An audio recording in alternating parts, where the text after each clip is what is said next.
വണക്കം. UGC അഥവാ university grant commission Narendra Modi സർക്കാരിനെതിരെ വലിയൊരു വാളായിട്ട് മാറിയിരിക്കുകയാണ്. UGC അഥവാ യൂണിവേഴ്സിറ്റി ഗ്രാൻഡ് കമ്മീഷൻ എന്ന് പറയുന്നത് ഇവരുടെ ഒരു സെറ്റപ്പ് ഇപ്പോൾ പുറത്തു വന്നിരിക്കുകയാണ്. UGC equity regulation act 2026. ഈ ആക്ട് പുറത്തു വന്നതിന് പിന്നാലെ വലിയ രീതിയിലുള്ള കോളിളക്കമാണ് നമ്മുടെ രാജ്യം മുഴുവൻ നടന്നുകൊണ്ടിരിക്കുന്നത്. പ്രത്യേകിച്ച് നമ്മുടെ കേരളത്തിൽ ഈ ഒരു കോളിളക്കം കാണാനുള്ള സാധ്യതയില്ല. കാരണം ഒരു കലാപത്തിനുള്ള സ്കോപ്പ് സുഡാപ്പികൾക്ക് ഇതിലില്ല. കാരണമെന്ന് പറഞ്ഞാൽ ഇത് ഹിന്ദുക്കളും തമ്മിലുള്ള പ്രശ്നമായതുകൊണ്ടാണ് സുഡാപ്പികൾക്ക് ഇതിലൊരു കലാപത്തിനുള്ള സ്കോപ്പ് ഇല്ലാത്തത്. മറിച്ച് മോദി സർക്കാരിന് കൈയടിക്കാനുള്ള സ്കോപ്പാണെങ്കിൽ കേരളത്തിലെ സുഡാപ്പികൾക്ക് നല്ലതുപോലെയുണ്ട്. അവന്മാരാണെങ്കിൽ ഉയിര് പോയാലും കൈയടിക്കില്ല എന്നുള്ള നിലപാടിലാണ് ഇരിക്കുന്നത്. നമുക്കറിയാം, പൊന്നുകൊണ്ട് പുളിശ്ശേരി ഉണ്ടാക്കി കൊടുത്താലും യവന്മാർക്ക് മതരാജ്യം സ്ഥാപിക്കാൻ നരേന്ദ്രമോദി എന്ന് പറയുന്ന ഹിന്ദു നാമധാരി എന്താണ് ഒരു വഴി മുടക്കിയാണ് എന്നവന്മാർക്ക് കൃത്യമായിട്ട് അറിയാം. അതുകൊണ്ട് ഇനിയിപ്പോൾ രാജ്യത്ത് എന്ത് നല്ലത് വന്നു കഴിഞ്ഞാലും ഫാസിസം, നാസിസം, മുസോളനിസം എന്നീ ഇസങ്ങൾ ചേർത്തുകൊണ്ട് വേണമെങ്കിൽ സയനിസം കൂടെ എടുത്തിടാം. എല്ലാം കൂടെ എടുത്തിട്ടുകൊണ്ട് ഒരു അലക്കലക്കാനായിട്ട് ഇവന്മാർ റെഡിയായിട്ട് സൈഡിൽ നിൽക്കുകയാണ്.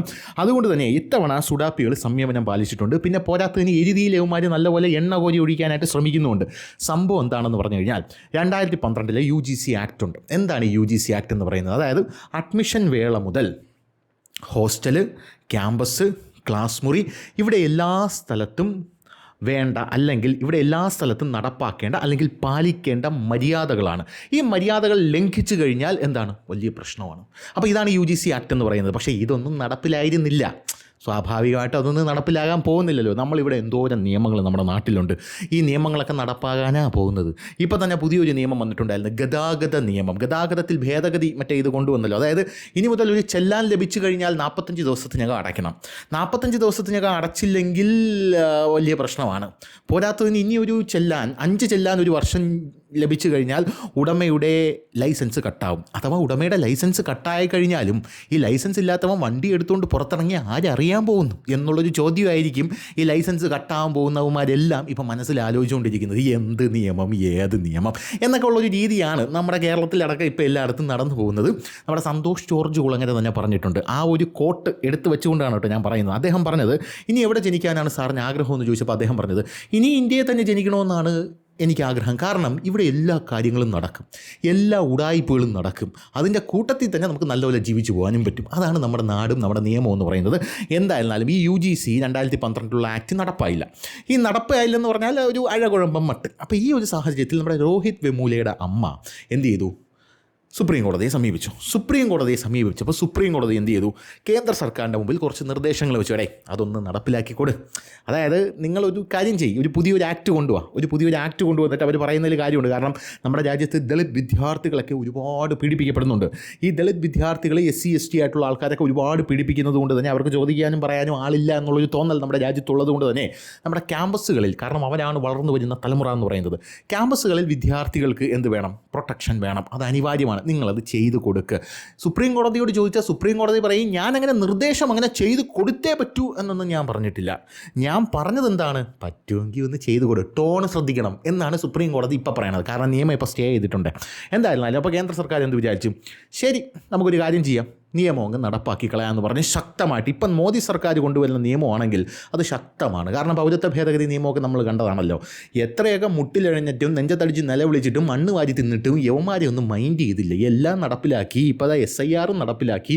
എല്ലാ എണ്ണത്തിനെയും അടിച്ച് പുറത്താക്കി. കുറേ എണ്ണം കൂടുകയും എടുത്ത് വെളിയിൽ പോവുകയും ചെയ്തു. അപ്പോൾ ഈ ഒരു സാഹചര്യത്തിൽ മോദി സർക്കാർ ഈ നിയമം കൊണ്ടുവരുന്നു എന്നറിഞ്ഞപ്പോൾ തന്നെ എല്ലാവരും തന്നെ ആവേശത്തോടുകൂടി മോദി സർക്കാരിനെതിരെ വലിയ രീതിയിലുള്ള പ്രക്ഷോഭമൊക്കെ നയിക്കാനായിട്ട് റെഡിയായിട്ടിരുന്നു, കേരളത്തിലെ സുഡാപ്പികളടക്കം. പക്ഷേ അവന്മാർക്ക് തെറ്റിപ്പോയി. സംഭവം എന്ന് പറഞ്ഞാൽ ഈ UGC പുതിയ ആക്ട് കൊണ്ടുവന്നപ്പോൾ മോദി സർക്കാരിനെതിരെ പ്രക്ഷോഭം നടത്തുന്നത് BJP തന്നെയാണ്. എന്നുള്ളൊരു നിലയിലാണ് ഇപ്പം നമ്മുടെ കേരളത്തിലെ സുഡാപ്പികളും കമ്മിക്കുട്ടന്മാരും നിൽക്കുന്നതെന്ന് പറയുന്നത്. കാരണം BJP പ്രവർത്തകരാണ്. കാരണം സോഷ്യൽ മീഡിയ തുറക്കാൻ വയ്യ. ഇൻസ്റ്റാഗ്രാമൊക്കെ തുറന്നു കഴിഞ്ഞാൽ ഈ ഇൻസ്റ്റാഗ്രാമിൽ ഈ നോർത്ത് ഇന്ത്യക്കാരന്മാർ അവന്മാരുണ്ടെന്നൊരു പാട്ടുണ്ടല്ലോ, ദീർ ഹമീറേ മാർ ഹമീറേ കുച്ചു കുച്ചു മേറേ ദാറേ ദീർ ഹമീറേ. ഇതിൻ്റെ ബാക്ക്ഗ്രൗണ്ട് പാട്ട്, ഇതിൻ്റെ വിഷ്വൽ എന്താണെന്ന് പറയുമ്പോൾ BJPയുടെ കൊടി കത്തിക്കുന്നത്, BJP തന്നെ നിന്ന് BJPയുടെ കൊടി കത്തിക്കുന്നത്.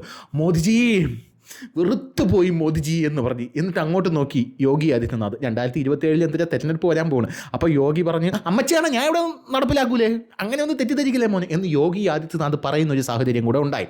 സംഭവം എന്തുകൊണ്ടാണ് ഇങ്ങനെ വലിയ പ്രതിഷേധം ഉണ്ടായതെന്ന് ചോദിച്ചു കഴിഞ്ഞാൽ ഈ ജനറൽ കാറ്റഗറിയാണ് പ്രതിഷേധിക്കുന്നത്. ജനറൽ കാറ്റഗറി ആരാണ്? സവർണന്മാർ, സോ കോൾഡ് സവർണന്മാർ. നമ്മുടെ രാഹുൽ ഈശ്വർ പറയുന്നത് പോലെ ഞാനൊരു സവർണ മാടമ്പി ഹിന്ദു ആക്ടിവിസ്റ്റാണ്, തീവ്ര ഹിന്ദു ആക്ടിവിസ്റ്റാണ്, അതുപോലെയുള്ളവന്മാരാണ് ഇപ്പോൾ പ്രതിഷേധിക്കുന്നത് എന്ന് നമുക്ക് പറയേണ്ടി വരും. പക്ഷേ അവരുടെ പ്രതിഷേധം വളരെ കനത്ത പ്രതിഷേധമാണ്. മോദിജിയുടെ ബേസ്മെൻ്റ് ഒന്ന് ഇളക്കാൻ കഴിവുള്ള ഒരു പ്രതിഷേധമാണ്. കാരണം കോർ വോട്ട് അവന്മാരാണല്ലോ. പോരാത്തതിന് രാജ്യത്തിൻ്റെ ഭൂരിപക്ഷവും ഹിന്ദുക്കളാണ് തെരുവിലിറങ്ങിയിരിക്കുന്നത്. ഇത് കണ്ട് അപ്പുറത്ത് സുഡാപ്പി ചിരിക്കുന്നുണ്ട്, മോദിജി ഇപ്പോൾ ഇറങ്ങുമെന്ന്. എടേ സുഡാപ്പി, എനിക്ക് നിൻ്റെ അടുത്ത് പറയാനുള്ളത്, നിനക്കൊരു പട്ടിയുടെ വില പോലും മോദി തന്നിട്ടില്ല. നീയൊക്കെ ഇവിടെ തെരുവിൽ മുണ്ടൂരി തലയും കെട്ടി പന്തം കൊളുത്തി പ്രതിഷേധം നടത്തിയിട്ട് അങ്ങേര് തിരിഞ്ഞു പോലും നോക്കിയിട്ടില്ല. അതേസമയം 2 ഹിന്ദുക്കൾ ഭൂരിപക്ഷത്തിൽപ്പെട്ടവർ തെരുവിലിറങ്ങിയപ്പോൾ അങ്ങേരാണെങ്കിൽ കോടതി നിയമം സ്റ്റേ ചെയ്യുന്നു, യോഗി ആദിത്യനാഥ് ഇളവുന്നു, മോദി ഇളവുന്നു. ഇതാണ് ഇവിടുത്തെ ഭൂരിപക്ഷത്തിൻ്റെ പവർ എന്ന് പറയുന്നത്. അതുകൊണ്ട് കൂടുതൽ കിണിക്കരുത്, ദയവ് ചെയ്ത് കൂടുതൽ കിണിക്കരുത്. എന്തായിരുന്നാലും ഇങ്ങനൊരു സാഹചര്യം ഉണ്ടായിരിക്കുകയാണ്. നരേന്ദ്രമോദി സർക്കാർ കുലുങ്ങിയിരിക്കുകയാണ്. ഇനി ഇതെന്താണ് ഈ നിയമം എന്ന് നോക്കണ്ടേ, ഇതിലേക്ക് ഇടിപിടി സംഭവങ്ങൾ എന്തൊക്കെയാണെന്ന് നമുക്ക് നോക്കണ്ടേ. ഈ UGC ഇക്വിറ്റി റെഗുലേഷൻസ് 2026 അഥവാ UGC തുല്യതാ ചട്ടങ്ങൾ, ഇങ്ങനെയാണ് ഈ സംഭവം വന്നിരിക്കുന്നത്. ഈ ചട്ടങ്ങൾ രാജ്യത്തെ എല്ലാ ഉന്നത വിദ്യാഭ്യാസ സ്ഥാപനങ്ങൾക്കും ബാധകമാണ്. ഒന്നാമത്തെ കാര്യം, വിദ്യാർത്ഥികൾ, അധ്യാപകർ, അനധ്യാപകർ എന്നിവരെയും ഉൾക്കൊണ്ടാണ് ഈ വ്യവസ്ഥകൾ കൊണ്ടുവന്നിരിക്കുന്നത്. ഉന്നത വിദ്യാഭ്യാസ രംഗത്ത് ആർക്കും അവരുടെ വ്യക്തിത്വത്തിൻ്റെ അടിസ്ഥാനത്തിൽ അന്തസ്സോ അവസരങ്ങളോ കൈമോശപ്പെടുത്താതിരിക്കാനാണ്, അല്ലെങ്കിൽ കൈമോശം വരാതിരിക്കാനാണ് പുതിയ വ്യവസ്ഥകൾ നടപ്പിലാക്കുന്നതെന്ന് UGC പറയുന്നു. ആഹാ, എന്ത് സുന്ദരമായ കിനാശേരി. അഡ്മിഷൻ വേള മുതൽ ഹോസ്റ്റൽ ക്ലാസ് മുറികൾ, ക്ലാസുകൾ എന്നിവിടങ്ങളിൽ വരെ പാലിക്കേണ്ട രീതികൾ ഈ നിയമം മുന്നോട്ട് വയ്ക്കുന്നു. പുതിയ നിയമം ദൈനംദിന ക്യാമ്പസ് പ്രവർത്തനത്തെ വലിയ അളവിൽ സ്വാധീനിക്കും. പുതിയ നിയമം അനുസരിച്ച് വൈസ് ചാൻസലർമാർ, പ്രിൻസിപ്പൽമാർ, സ്ഥാപക മേധാവികൾ എന്നിവർ വിവേചനം തടയുന്നതിനും അതിനോട് പ്രതികരിക്കുന്നതിനും നേരിട്ട് ഉത്തരവാദിത്തമുള്ളവരായിരിക്കും. അതായത് ഈ പുതിയ നിയമം വന്നല്ലോ, ഈ പുതിയ നിയമം വന്നപ്പോൾ ഇപ്പോൾ ഫോർ എക്സാമ്പിൾ, ഞാനൊരു എക്സാമ്പിൾ പറയാം. നമ്മുടെ ഈ പൂക്കോട് വെറ്റിനറി കോളേജിൽ നമ്മുടെ സിദ്ധാർത്ഥൻ എന്ന് പറഞ്ഞ വിദ്യാർത്ഥി SFIക്കാർ അടിച്ചുരുട്ടിയല്ലോ. എന്നിട്ട് മൂത്രം കുടിപ്പിച്ച് ബെൽറ്റിട്ട് കഴുത്തിന് മുറുക്കി കുടൽമാല വരെ പുറത്തെടുത്ത് അവന്മാർ മാലയിട്ട് ആ പയ്യൻ മരിച്ചുപോയി. അങ്ങനെ ഒരു സാഹചര്യം ഉണ്ടായിക്കഴിഞ്ഞാൽ അവിടെയുള്ള സകല പ്രിൻസിപ്പാൾ അടക്കമുള്ളവന്മാർ നേരിട്ട് ഉത്തരവാദികളായിരിക്കും. ആ കൊലപാതകം ഇവന്മാരാണ് ചെയ്തതെങ്കിലും നീയൊക്കെ ചെയ്തതുപോലെയാണ് കണക്കാക്കുക. കൊലപാതകമല്ല, റാഗിങ് ആയിരുന്നാലും വളരെ നല്ല നിയമമാണ് ഒറ്റയടിക്ക് നോക്കുകയാണെങ്കിൽ. എന്തായിരുന്നാലും അവരുടെ പദവി ഭരണ നിർവഹണം എന്നതിൽ നിന്ന് കൂടുതൽ ഉത്തരവാദിത്തമുള്ള സ്ഥാനമായി മാറും. അതായത് ഭരണ നിർവഹണം, എനിക്ക് ഭരിച്ചാൽ മാത്രം മതി, പിള്ളേർ വരുന്നുണ്ടോ പോകുന്നുണ്ടോ എന്ന് നോക്കിയാൽ മതി, അറ്റൻഡൻസ് എടുത്താൽ മതി, ആ പണി ഇനി നടക്കില്ല. ഇതാണ് സംഭവം. മതം, ജാതി, ലിംഗം, വംശം, ജന്മസ്ഥലം, ശാരീരിക വെല്ലുവിളികൾ തുടങ്ങിയവയുടെ അടിസ്ഥാനത്തിലുള്ള വിവേചനങ്ങൾക്കെതിരെയാണ് പുതിയ ചട്ടങ്ങൾ. അവിടെയാണ് പോയിന്റ്. അതായത് മതം, ജാതി, ലിംഗം, വംശം, ജന്മസ്ഥലം, ശാരീരിക വെല്ലുവിളികൾ. അതായത് പുതിയ നിയമം അനുസരിച്ച് ദിവ്യാംഗന്മാരായിട്ടുള്ള ആൾക്കാർ, അതായത് വികലാംഗന്മാരായിട്ടുള്ള ആൾക്കാർ പീഡിപ്പിക്കപ്പെട്ടാൽ വലിയ പ്രശ്നമാണ്. അവരെന്തെങ്കിലും കംപ്ലയിൻറ്റ് ചെയ്താൽ വലിയ പ്രശ്നമാണ്. പിന്നെ മതം എന്ന് പറയുമ്പോൾ OBC, SC, ST. അപ്പോൾ നിങ്ങൾ ചോദിക്കും ഇത് ജാതിയല്ലേ എന്ന്. ജാതിയാണ്, പക്ഷേ പല സ്ഥലത്തും OBCക്കകത്ത് മുസ്ലിംസ് കൂടെ വലിഞ്ഞു കയറിയിട്ടുണ്ട്. അപ്പോൾ അങ്ങനത്തെ ഒരു സാഹചര്യത്തിൽ ഈ കേരളത്തിലുണ്ട്. അതായത് നല്ല പണക്കാരായിട്ടുള്ള ആൾക്കാർ, ഈ OBC എന്ന് പറഞ്ഞാൽ അതർ ബാക്ക്വേർഡ് കാസ്റ്റാണ്. അതിനെതിരെയാണ് നമ്മുടെ വെള്ളാപ്പള്ളിയൊക്കെ ഇവിടെ കിടന്നുകൊണ്ട് നമുക്കൊന്നും കിട്ടത്തില്ല, നമുക്കൊന്നും തരുന്നില്ല, അപ്പം നമ്മളിത് ഇങ്ങനെയൊക്കെ പറയുമ്പോൾ ഇവന്മാർ വർഗീയത പറയുന്നേ എന്ന് പറഞ്ഞ് കിടന്ന് നിലവിളിക്കുന്നത്. അപ്പോൾ അതുപോലെ ഈ മതപരമായിട്ടുള്ള വെല്ലുവിളി, പിന്നെ ജാതി എന്ന് പറഞ്ഞാൽ SC, ST, OBC, ഈ ജാതീയപരമായിട്ടുള്ള സംഭവങ്ങൾ, പിന്നെ വംശം, ജന്മസ്ഥലം, ഇതെല്ലാം വച്ച് ഇനി റാഗ് ചെയ്താലോ, അല്ലെങ്കിൽ ഒരു വിദ്യാർത്ഥി നടന്നു പോകുന്നു, അതൊരു SC, ST ആയിട്ടുള്ള കുട്ടിയാണ്, SC, ST ആയിട്ടുള്ള കുട്ടിയെ ആ പേരും പറഞ്ഞ് ഹറാസ് ചെയ്താലോ വലിയ പ്രശ്നമാണ്. പിന്നെ ഒന്നും നോക്കണ്ടെന്ന് പറഞ്ഞാൽ പിന്നെ നടക്കാൻ പോകുന്ന നടപടികളെന്ന് പറഞ്ഞാൽ ഭയങ്കരമായിട്ടുള്ള സെറ്റപ്പുകളാണ്. പിന്നെ നടക്കാൻ പോകുന്നത് ഓരോ ഉന്നത വിദ്യാഭ്യാസ സ്ഥാപനവും ഒരു ഇക്വിറ്റി ഓപ്പർച്യൂണിറ്റി സെൻറ്റർ സ്ഥാപിക്കണം. ഇവിടെ പോയി ആ വിദ്യാർത്ഥി അത് പറയും. നിർവഹണം, ബോധവൽക്കരണ പരിപാടികൾ, കൗൺസിലിംഗ്, പരാതി പരിഹാരം എന്നിവയ്ക്കാണ് ഈ ഇക്വിറ്റി സെൻറ്റർ, ഉന്നത വിദ്യാഭ്യാസ centre, opportunity centre, equal opportunity centre എന്ന് നമുക്ക് വേണമെങ്കിൽ പറയാം. ഈ ഈക്വൽ ഓപ്പർച്യൂണിറ്റി സെൻറ്ററിൽ ഒരു ഇക്വിറ്റി കമ്മിറ്റി ഉണ്ടായിരിക്കും. ഈ കമ്മിറ്റിയിൽ ഈ സാധനം എത്തും. ഈ സാധനത്തിനകത്ത് അധ്യാപകർ, അനധ്യാപക ജീവനക്കാർ, സിവിൽ സമൂഹം, വിദ്യാർത്ഥികൾ, വനിതകൾ, സംവരണ വിഭാഗക്കാർ എന്നിവരുടെ പ്രതിനിധികളെല്ലാം ഉണ്ടായിരിക്കും. ദുർബല മേഖലകൾ നിരീക്ഷിക്കുന്നതിനും റിപ്പോർട്ട് ചെയ്യുന്നതിനുമുള്ള പോയിന്റുകളുമായി പ്രവർത്തിക്കാൻ കഴിയുന്ന ഇക്വിറ്റി സ്ക്വാഡുകളെയും ഇക്വിറ്റി അംബാസിഡർമാരെയും അവിടെ വിന്യസിച്ചിരിക്കും. അതേസമയം ഈ സംവിധാനങ്ങൾ വിദ്യാർത്ഥികൾക്ക് മേൽ നിരീക്ഷണം നടത്തിക്കൊണ്ടേയിരിക്കും. അങ്ങനെ പരാതികൾ, പിഴകൾ, അപ്പീലുകൾ ഇതെല്ലാം ഓൺലൈനായും രേഖാമൂലവും നൽകാം. 24 മണിക്കൂറിനകം ഇമെയിൽ മുഖേനയോ ഇക്വിറ്റി ഹെൽപ്പ് ലൈനോ നേരിട്ട് പരാതി കൈമാറി ഇക്വിറ്റി കമ്മിറ്റി 24 മണിക്കൂറിൽ യോഗം ചേരുകയും 15 പ്രവൃത്തി ദിവസങ്ങൾക്കുള്ളിൽ റിപ്പോർട്ട് ചെയ്യുകയും നടപടിയെടുക്കുകയും വേണം. ക്ലിയർ ആണല്ലോ? ഇതാണ് ഈ നിയമം, ഇതാണ് ഈ കൊണ്ടുവന്നിരിക്കുന്ന സാധനം. ഇവിടുത്തെ ഒരു പ്രശ്നം വരുന്ന സാധനം എന്ന് പറഞ്ഞു കഴിഞ്ഞാൽ ഈ ജനറൽ കാറ്റഗറി ഇത് കണ്ട് വിജൃംഭിച്ചു പോയിട്ട് ഇവർ പറയുന്നൊരു സാധനം എന്ന് പറഞ്ഞു കഴിഞ്ഞാൽ, അപ്പോൾ ഇനി ക്യാമ്പസുകളിൽ ഇവർക്ക് അനുകൂലമാണ് നിയമം. ആർക്കാ? SC, ST, OBC ഈ 3 പേർക്കും അനുകൂലമായിട്ടാണ് നിയമം നിൽക്കുന്നത്. അപ്പം നമുക്കൊരു പട്ടിയുടെ വില പോലും ഇല്ല എന്നാണ് ജനറൽ കാറ്റഗറി വിചാരിച്ചത്. സംഭവം സത്യമാണ്, അത് വേറെ കാര്യം. അങ്ങനെ അവർ വിചാരിക്കുന്നു. അവരെന്ത് ചെയ്യുന്നു? മോദിജി യേ ക്യാ ഹേ മോദിജി, ലേണേണ ഭോജനം എന്ന് പറഞ്ഞ പോലെ അടിച്ച് തന്നല്ലോ മോദിജി എന്ന് പറഞ്ഞുകൊണ്ട് ഇവർ തെരുവിലേക്ക് ഇറങ്ങുകയാണ്, അതിഭീകരമായിട്ട് ഇറങ്ങുകയാണ്. എന്നിട്ട് ഇവരതിന് നിരത്തുന്ന ഇവരുടേതായിട്ടുള്ള ഒരുപാട് പോയിന്റുകളുണ്ട്. അതായത് ഈ രാജ്യത്ത്, ഇന്ത്യയിലെ പൊതുവായിട്ടുള്ള സമൂഹ വിഭജനം എടുത്താൽ OBC ഒരു 45% വരും, SC ഒരു 18%, ST 7 മുതൽ 9% വരും. ജനറൽ കാറ്റഗറി എന്ന് പറയുന്നത് ഈ രാജ്യത്ത് 30% ജനറൽ കാറ്റഗറി ഉണ്ട്. അപ്പോൾ അവരൊരു വലിയൊരു ഫോഴ്സായിട്ട് ഇങ്ങനെ രംഗത്തിറങ്ങിയിട്ട് ഇവർ പറയുന്ന പ്രധാനപ്പെട്ട കാര്യമെന്ന് പറഞ്ഞാൽ ഈ നിയമം പൂർണ്ണമല്ല എന്നാണ് ഇവർ പറയുന്നത്. ആദ്യമായിട്ട് പറയുന്നത് ഈ നിയമം പൂർണ്ണമല്ല. ഈ നിയമം പൂർണ്ണമല്ലാത്തതിൻ്റെ പ്രധാനപ്പെട്ട കാരണം ഇവർ ഒന്നാമതായിട്ട് പറയുന്നത് ജനറൽ കാറ്റഗറി കുട്ടികൾ പീഡിപ്പിക്കപ്പെടുന്നില്ലേ? ഞങ്ങൾ പീഡിപ്പിക്കപ്പെടുന്നുണ്ട്. പക്ഷേ അത് ഒരു സ്ഥലത്തും എന്ത് ചെയ്യുന്നില്ല? റെക്കോർഡ് ചെയ്യുന്നില്ല എന്നുള്ളതാണ്. SC, ST വിഭാഗത്തിലെ കുട്ടികൾ പീഡിപ്പിക്കപ്പെടുന്നു. ഇത് കൃത്യമായി നമ്മുടെ രാജ്യത്തും ഒരു ക്യാമ്പസിലും അല്ലെങ്കിൽ ഇതിൻ്റെ ഡാറ്റയും എല്ലാം അവർക്ക് വേണ്ടി എല്ലാവരും എടുക്കുന്നുണ്ട്. പക്ഷേ ഞങ്ങൾ ജനറൽ കാറ്റഗറി ആയതുകൊണ്ട് തന്നെ ഞങ്ങൾക്ക് നേരെ ആരെങ്കിലും ഞങ്ങളെ പീഡിപ്പിച്ചാലോ, ഞങ്ങൾക്കിതിൽ എന്തെങ്കിലും ചെയ്താലോ അത് ജനറൽ കാറ്റഗറിയല്ലേ. ഫോർ എക്സാമ്പിൾ, ഞാനൊരു സിമ്പിളായിട്ടൊരു കാര്യം പറയാം. നമ്മുടെ നാട്ടിൽ SC, ST വിഭാഗത്തിൽപ്പെടുന്ന ഒരാളെ ജാതീയപരമായിട്ട് ജാതിപ്പേര് വിളിച്ചു കഴിഞ്ഞാൽ നമ്മളകത്താണ്. പക്ഷേ ഒരു നായരെ മുഖത്ത് നോക്കിയിട്ട് പറട്ട നായരെ എന്ന് വിളിച്ചു കഴിഞ്ഞാൽ ഒരു കുഴപ്പമില്ല. അപ്പോൾ ഇതാണ് അവിടെ അവർ അപ്ലൈ ചെയ്തത് എന്നുള്ളതാണ്. അതായത് അവിടുത്തെ ജനറൽ ചോദിക്കുന്നത്, അപ്പോൾ അങ്ങനെയാണ് കാര്യം. അതായത് നാളെ ഇവർ നമുക്കെതിരെ ഒരു വ്യാജ പരാതി ഉന്നയിച്ചു കഴിഞ്ഞാൽ നമ്മളത് ഇവിടെ പോയി തെളിയിക്കും എന്നുള്ള രീതിയിലാണ് അവിടെയുള്ള ആൾക്കാരൊക്കെ ഇരിക്കുന്നത്. അപ്പോൾ അങ്ങനൊരു സാധനം ഇതിൽ വരാനായിട്ടുള്ള സാധ്യതയുണ്ട്. പോരാത്തതിന് ജനറൽ കുട്ടികൾക്കും വിഷമതകളുണ്ട് സാർ. അക്കാഡമിക് പ്രഷറുണ്ട്, സാമ്പത്തിക സമ്മർദ്ദമുണ്ട്, ഡിപ്രഷനുണ്ട്, ആങ്സൈറ്റി ഉണ്ട്, റാഗിങ്ങും ഹരാസ്മെൻറ്റും ഞങ്ങളും നേരിടുന്നുണ്ട്, പൊളിറ്റിക്കൽ ടാർഗറ്റിംഗ് ഉണ്ട് സാർ. ക്യാമ്പസുകളിൽ ഇതൊക്കെ നടക്കുന്നുണ്ട് സാർ, അതുകൊണ്ട് ഞങ്ങളെ ഒഴിവാക്കരുത് സാർ എന്ന് ജനറൽ കാറ്റഗറി കുട്ടികൾ പറയുന്നുണ്ട്. ഇത് കാസ്റ്റ് ഡിസ്ക്രിമിനേഷനായിട്ട് നിങ്ങൾ ഈ നിയമം കൊണ്ടുവരും. അതിനുവേണ്ടി നിയമം കൊണ്ടുവരുമ്പോൾ ഈ നിയമം യഥാർത്ഥത്തിൽ റിവേഴ്സ് ഡിസ്ക്രിമിനേഷനായി മാറുകയാണ്. മനസ്സിലായില്ലേ? അതായത് അവർക്ക് അനുകൂലമായിട്ടൊരു നിയമം കൊണ്ടുവരുമ്പോൾ ഞങ്ങൾക്ക് ആ നിയമം നിർഗുണമായിരിക്കണം, നിർദോഷമായിരിക്കണം. പക്ഷേ ഞങ്ങൾക്ക് ആ നിയമം സ്വാഭാവികമായിട്ടും എതിരായി മാറുകയാണ്.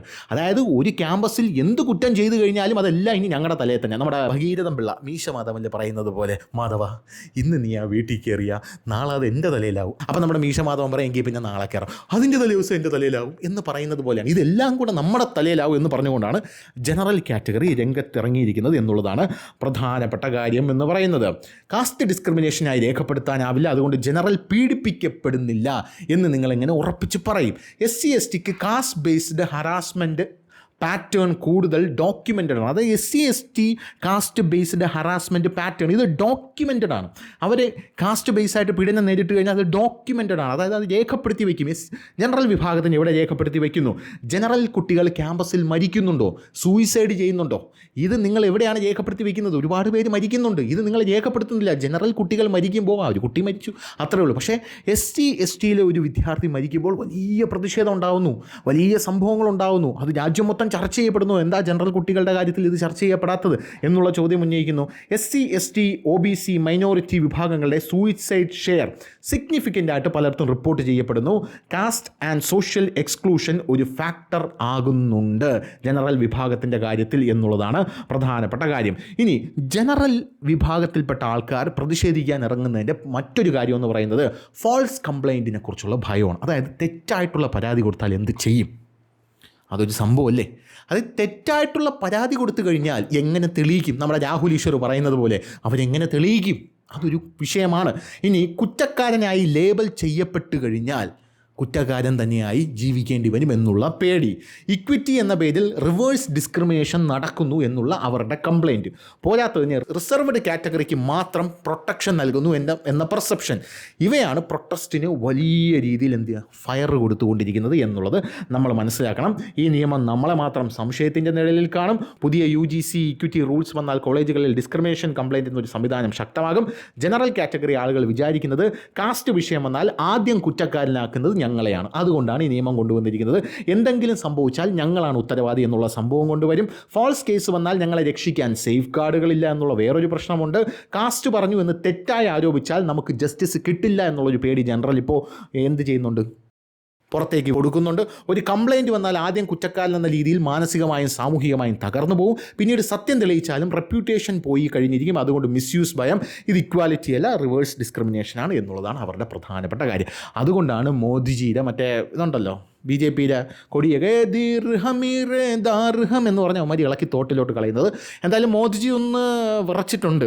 പിന്നെ BJPക്കാർ ഇതിൽ പറയുന്ന വേറൊരു കാര്യമുണ്ട്. ഈ ധർമ്മേന്ദ്ര പ്രധാൻ എന്ന് പറഞ്ഞൊരു വേട്ടാവളിയുന്നുണ്ട്. ഈ BJPയുടെ പ്രസിഡൻ്റ് ആക്കാമെന്ന് പറഞ്ഞ് സെറ്റ് ചെയ്ത് വെച്ചിരുന്നു. ഇനി ഇങ്ങേരെന്ത് ചെയ്തു? പ്രസിഡൻ്റ് ആക്കിയില്ല. അങ്ങനെ ആക്കാത്തൊരു സാഹചര്യത്തിൽ ഇങ്ങേര് പണി കൊടുത്തതാണെന്നും പറയുന്നുണ്ട്. പക്ഷേ ഇത് മോദിജി എങ്ങനെ അറിയാതെ പോയി? അതാണ് എൻ്റെ ചോദ്യം എന്ന് പറയുന്നത്. പക്ഷേ എനിക്ക് മനസ്സിലാവാത്ത വേറൊരു കാര്യം, സുഡാപ്പികൾ നിങ്ങൾക്ക് എന്തിനാണ് ഇവിടെ കിടന്ന് നെരിപിരി കൊള്ളുന്നത്? SC STക്ക് അനുകൂലമായിട്ട് അല്ലെങ്കിൽ OBCക്ക് ഇവർക്കെല്ലാം അനുകൂലമായിട്ട് മോദിജി ഒരു നിയമം കൊണ്ടുവരുമ്പോൾ മോദിജി പ്രകീർത്തിക്കുകയല്ലേ വേണ്ടത്? അതിന് പകരം എന്തിനാണ് നീയൊക്കെ കിടന്ന് ഇങ്ങനെ പൊളയ്ക്കുന്നത്? എനിക്ക് മനസ്സിലാവുന്നില്ല. I don't understand, I don't afford it. അത് നീ പറയുന്നില്ല എന്നുള്ളതാണ്. എന്ത് തന്നെയായിരുന്നാലും ഇങ്ങനൊരു സംഭവം ഇപ്പോൾ സുപ്രീം കോടതി സ്റ്റേ ചെയ്തിട്ടുണ്ട്. എന്നിട്ട് സുപ്രീം കോടതി പറയുകയാണ്, സുപ്രീം കോടതിയാണ് ആദ്യം പറഞ്ഞത് നിയമം പതുക്കെ ചെയ്യ് എന്ന് പറഞ്ഞിട്ട് ഇപ്പോൾ സുപ്രീം കോടതി പറയുന്നത്, ജാതിയുടെ പേരിൽ നമ്മുടെ രാജ്യം 70-75 വർഷം പിറകിലേക്ക് പോകുന്നു, എന്തൊരു നിയമമെന്തോ ഇത് എന്നാണ് നമ്മുടെ സുപ്രീം കോടതി ഇപ്പോൾ പറഞ്ഞുകൊണ്ടിരിക്കുന്നത്. എങ്ങനെ ഇരിക്കുന്നത്? എന്തായാലും ധർമ്മേന്ദ്ര പ്രധാനുള്ള വടയും ചായയും കിട്ടും എന്നാണ് ഞാൻ പ്രതീക്ഷിക്കുന്നത്. ഇനി അടുത്തൊരു പ്രധാനപ്പെട്ട കാര്യം, ഇത് സ്റ്റേ ചെയ്തിട്ടുണ്ട്. യോഗി ആദിത്യനാഥ് ഞാൻ ഇത് നടപ്പിലാക്കൂല എന്ന് പറഞ്ഞിട്ടുണ്ട്. ഓൾറെഡി യോഗി ആദിത്യനാഥും അവിടെയുള്ള ബ്രാഹ്മൺസും തമ്മിൽ അടിയാണ്. ഇടയ്ക്ക് മറ്റേ ഒരു സന്യാസി വൈദ്യനൊക്കെ വന്നിരുന്നു യോഗിജിയെ തെറി പറയുന്ന വീഡിയോ ഇവിടെയുള്ള സുഡാപ്പികൾ വലിയ വിഷയമാക്കി. യവന്മാർക്ക് ഇതിനകത്തുള്ള കാര്യമൊന്നും അറിഞ്ഞുകൂടാത്തതുകൊണ്ടാണ്. യവന്മാർ ഏതെങ്കിലും കാവ്യ വേഷധാരി വന്ന് മോദിജിയെ തെറി പറഞ്ഞാൽ ഹിന്ദുക്കൾ മുഴുവൻ മോദിജിക്കെതിരെ എന്ന് പറഞ്ഞ് യവന്മാർ വീഡിയോ ഇറക്കുന്ന ടീമുകളാണ് യവന്മാരെന്ന് പറയുന്നത്. എക്കും പൊക്കും അറിഞ്ഞൂടാ. അറിഞ്ഞൂടാന്ന് മാത്രമല്ല, സുഡാപ്പികളെ ഒന്ന് സുഖിപ്പിക്കണം. അവന്മാർക്ക് ക്രിമികടി കിട്ടിയതുപോലെ ഒരു സുഖം കൊടുക്കണം. ഇത് മാത്രമേ ഉള്ളൂ യവന്മാരുടെ കയ്യിൽ യവന്മാർ ലക്ഷ്യം എന്ന് പറയുന്നത്. അതുകൊണ്ട് മോദിജിക്കെതിരെ ആരെങ്കിലും എന്തെങ്കിലും പറഞ്ഞാൽ, യോഗിജിക്കെതിരെ സന്യാസി വര്യന്മാർ വന്ന് പറഞ്ഞാൽ, മറ്റേ പീഠത്തിലെ സന്യാസി വന്നിട്ട് യോഗിജിയെ വലിച്ചു വാരി ഒട്ടിച്ചെന്ന് പറഞ്ഞുകൊണ്ട് കുറേ വീഡിയോ ഒക്കെ ഞാൻ കണ്ടിടേ. ആ സന്യാസിയുടെ ബാക്ക്ഗ്രൗണ്ട് അറിയാമോ? അയാൾ ആരാണെന്നറിയാമോ? അയാൾ എന്ത് കാര്യങ്ങളൊക്കെയാണ് ഇടപെടുന്നതെന്നറിയാമോ? ഒന്നും അറിഞ്ഞൂടല്ലോ. ചുമ്മാ കുണയ്ക്കാനായിട്ടങ്ങ് നടക്കുകയാണ്. ചുമ്മാ ഒല്ലുക പാട്ടകൾ. അപ്പോൾ ശരി.